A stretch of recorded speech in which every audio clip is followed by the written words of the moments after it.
Escondí una grabadora en el coche de mi mujer.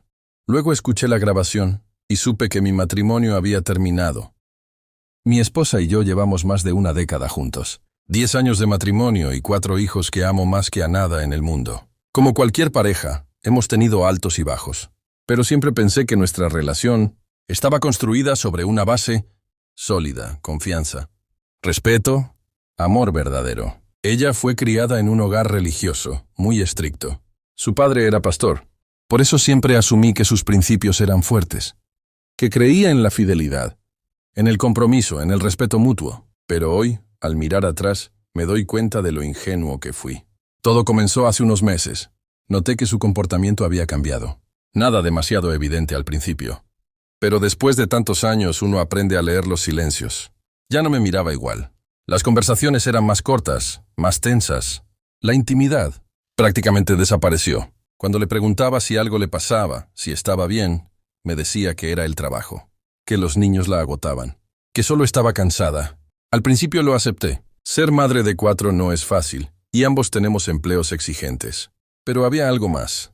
Lo sentía en el aire. En cómo evitaba el contacto visual. En cómo su teléfono pasó de estar en la mesa a estar siempre con ella. Incluso en el baño.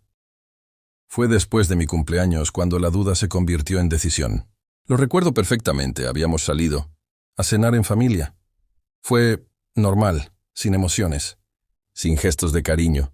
Y al llegar a casa, mientras veía a nuestros hijos dormir, supe que no podía seguir ignorando lo que sentía. Al día siguiente escondí una pequeña grabadora de audio en su coche. Un acto desesperado, lo sé, pero necesitaba respuestas. Antes de hacerlo fui honesto con ella. Le pregunté directamente, ¿hay otro hombre? Me miró a los ojos y me dijo, no, no hay nadie. Y no era una respuesta temblorosa, ni evasiva. Fue firme. Casi me hizo dudar de mí mismo, casi. Cuando recuperé la grabadora, supe que mi vida nunca volvería a ser igual. La escuché sola, en el garaje, con los auriculares puestos. Cada segundo era una puñalada directa al pecho. No solo por las palabras, sino por el tono, la complicidad. Esa versión de ella no la conocía. Era un descanso en el trabajo. Ella estaba en su coche. Se escuchaba cómo llamaba a alguien. Luego la voz de un hombre, un compañero. La charla al principio era trivial. Galletas, bromas tontas, risas. Pero todo tenía una carga, una tensión sexual innegable. Palabras como «tengo una tanga puesta» o «¿quieres algunas de mis galletas?» ya no eran simples frases, eran coqueteos descarados. Después de minutos de doble sentido, las palabras se volvieron más claras. Tocamientos, propuestas para ir a la parte trasera del coche, risas, bromas sexuales. Y aunque ella decía «solo estoy bromeando», lo cierto es que no había nada inocente en ese intercambio. Cuando la confronté, su rostro lo dijo todo. No podía creer que lo supiera. Me rogó diciendo que no era cierto. Me pidió perdón entre lágrimas, pero no todo coincidía. Me decía que no había llegado a acostarse con él, que solo se trataban de juegos, palabras. Que lo máximo fue que él la tocó con los dedos y ella le dio un oral. Pero entonces, ¿por qué en la grabación se escucha cómo ella le propone encontrarse a las 3:15? ¿Por qué ese nivel de confianza, de coquetería? Ella aseguraba que jamás se encontraron a esa hora, que su descanso laboral terminó antes, pero ¿cómo confiar en su palabra después de todo? Le pregunté si se sentía culpable. Me respondió que sí, pero ¿realmente se sentía mal? ¿Lo suficiente como para dejar de hacerlo? La grabación fue tomada el día después de mi cumpleaños. ¿Eso no le remordía? Con el tiempo ella cortó todo contacto con el tipo. Lo ignoraba en el trabajo, según decía. Lo trataba con frialdad. Yo quise creerle. Intentamos reparar las cosas. Me llamaba en sus descansos para demostrarme que no hacía nada indebido. Fue parte del acuerdo, pero hace poco, durante una de esas llamadas, escuché de nuevo la voz de un hombre. No era una conversación íntima, ni siquiera sospechosa, pero duró más de 5 minutos. Lo suficiente como para que mi radar se activara. Le pregunté, ¿con quién hablas? Silencio. Lo repetí. ¿Con quién estás hablando? Nada. La impotencia me consumió. Ahí estaba yo, en casa, con el teléfono en la mano, gritándole mientras ella reía y charlaba con otro hombre. Cuando por fin me respondió, ya había terminado la conversación. Me hervía la sangre. Esa fue la última gota. Le dije que estaba cansado de su manipulación, de su falta de respeto. Le dejé claro que esto se había terminado, que este nuevo año empezaría diferente para los dos, que le gustara o no, iniciaría los trámites de divorcio. Y colgué. No sé qué pasará ahora. Solo sé que no soy el mismo, que el hombre que confiaba ciegamente en la mujer que amaba ya no existe. Solo queda un padre que hará todo por sus hijos, un hombre roto, pero con la determinación de reconstruirse. Y si comparto esto aquí, es porque en medio del dolor quiero escuchar otras voces, opiniones, perspectivas, porque tal vez, entre todos, logré entender cómo lidiar con una traición que aún no termino de procesar. Actualización 1. Acabamos de tener una gran discusión. Por teléfono y estoy harto de la falta de respeto. Me llama en su descanso como siempre. Como parte de la reconciliación que se ofreció a hacer para demostrarme que no, está haciendo algo que no debería. Volveré a hablar de esto en un rato. Nos saludamos. Hola. ¿Qué hacen? ¿Están ocupados? ¿Qué hacen los niños? Ya sabes, es lo normal. Oigo a su compañera de trabajo, una mujer con la que siempre se toma descansos. Bien, nada fuera de lo común, y entonces oigo la voz de un hombre. Al principio, no me despertó el sentido arácnido, ya que sus interacciones con otros compañeros siempre eran de trabajo, breves y concisas. Empecé a sentir un hormigueo cuando la conversación se acercaba a los 5 minutos. Aunque la conversación era de trabajo, era más bien... ¿Cómo describirla como una charla inútil?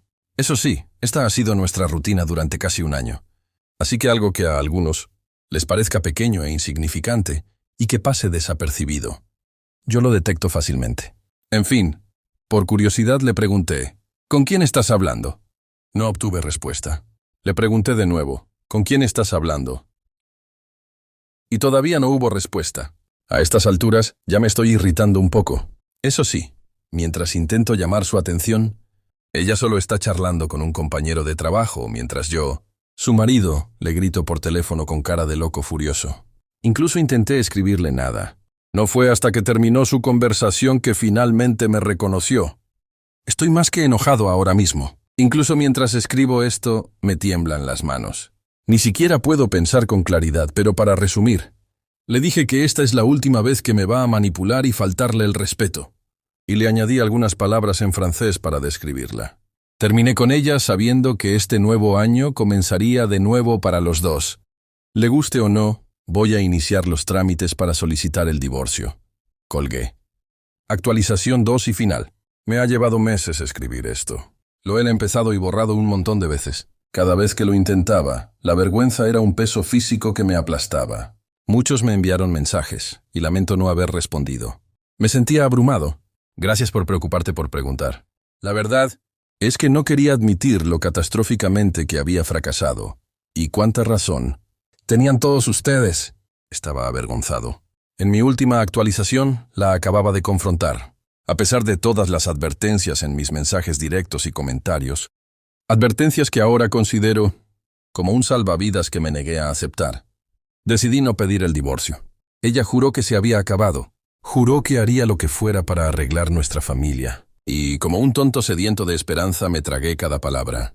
Comenzamos lo que ahora solo puedo describir como una actuación de reconciliación. Fuimos a terapia de pareja, donde ella fue una alumna brillante. Lloraba en los momentos oportunos. Habló de su estricta crianza, su culpa, su momento de debilidad. Miró al terapeuta a los ojos y dijo, «Sé que destrocé su confianza y pasaré el resto de mi vida recuperándola». Fue una actuación digna de un Oscar. Prometió transparencia total, acceso a su teléfono, su ubicación, todo. Durante el primer mes fue casi perfecto. Luego, empezaron los pequeños detalles. De repente, su teléfono siempre tenía poca batería cuando yo estaba cerca. Lo apartaba de mí. Las noches con amigos se volvieron más frecuentes. Cuando le preguntaba con delicadeza, me atacaba. ¿No ves que lo intento? No podemos reconstruir si no confías en mí. Nuestra terapeuta dijo que esto te desataría. Usaba el lenguaje de la terapia como arma contra mí. Me echaba atrás cada vez, diciéndome que era mi propia paranoia, mi propio daño que tenía que arreglar. La mentira terminó hace 2 meses, un martes. Llegué a casa del trabajo un poco antes, con la intención de sorprender a los niños. La casa estaba en un silencio sepulcral. Ni tele, ni gritos, ni risas. Un miedo frío y familiar me invadió el estómago y me recorrió las extremidades. Los grité por sus nombres. Silencio.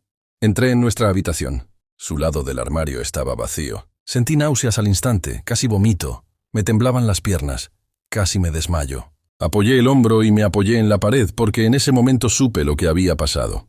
Recorrí las habitaciones de los niños, una por una.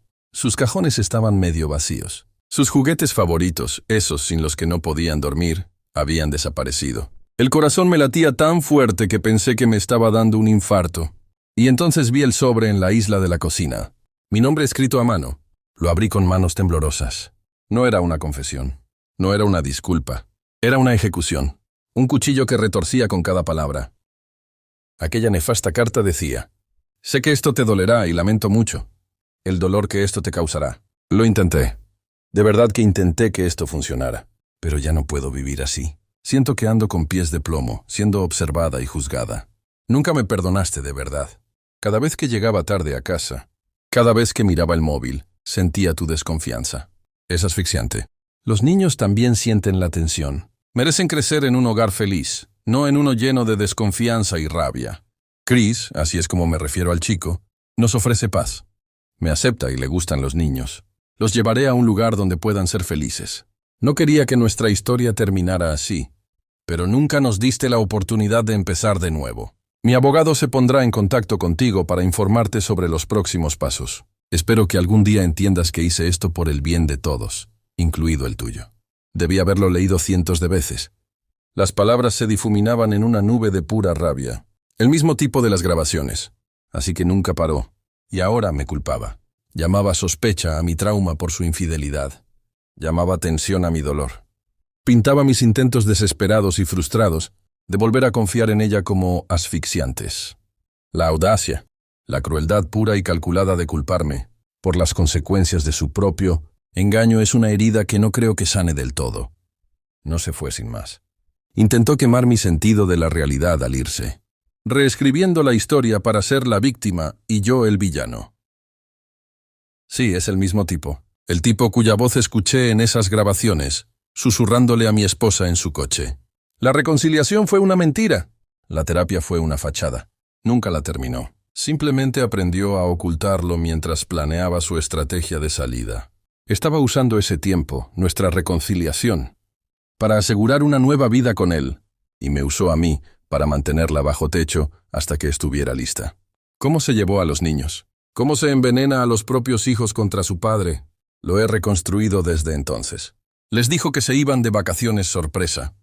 Preparó sus maletas con el pretexto de una aventura, mientras yo estaba en el trabajo, cuidando de la familia que estaba a punto de detonar. ¿Le importaba arrebatármelos? Claramente no. Su deseo de una nueva vida con su expareja superaba cualquier amor o respeto que me tenía como padre. Ella ve a los niños como sus posesiones, no como seres humanos que necesitan a su padre. No voy a mentir. La oscuridad que siguió fue la más profunda que he conocido. Permanecí en esa casa silenciosa y vacía durante días. Pensar en lo que había hecho, en su absoluta malicia, era insoportable. Hubo momentos en que acabar con todo parecía ser la única forma de calmar el dolor. La vergüenza de haber sido tan engañada, de ignorar los consejos de todos, de no haber protegido a mis propios hijos del engaño de su madre, era asfixiante.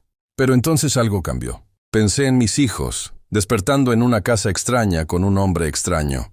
Un hombre que ayudó a destruir a su familia, y la vergüenza fue consumida por una rabia fría y profunda. Ella no me los arrebatará. Ella no me borrará. Ese hombre no criará a mis hijos. Ya no estoy en esa casa. Me quedo con mi hermano, quien ha sido mi pilar. Contraté a un abogado. Presentamos una solicitud de custodia de emergencia, alegando secuestro y alienación parental. La lucha de mi vida está por delante. Mis hijos son mi única prioridad. Estoy tratando de procesar el trauma. ¿Cómo puede una persona a la que he conocido, amado y cuidado, y viceversa, ser tan cruel y malvada? El dolor que siento es insuperable. Ni siquiera puedo describirlo. Es un asesinato, ella me ha matado. Estoy muerta por dentro. Estoy completamente destrozada. Publico esto como mi último capítulo.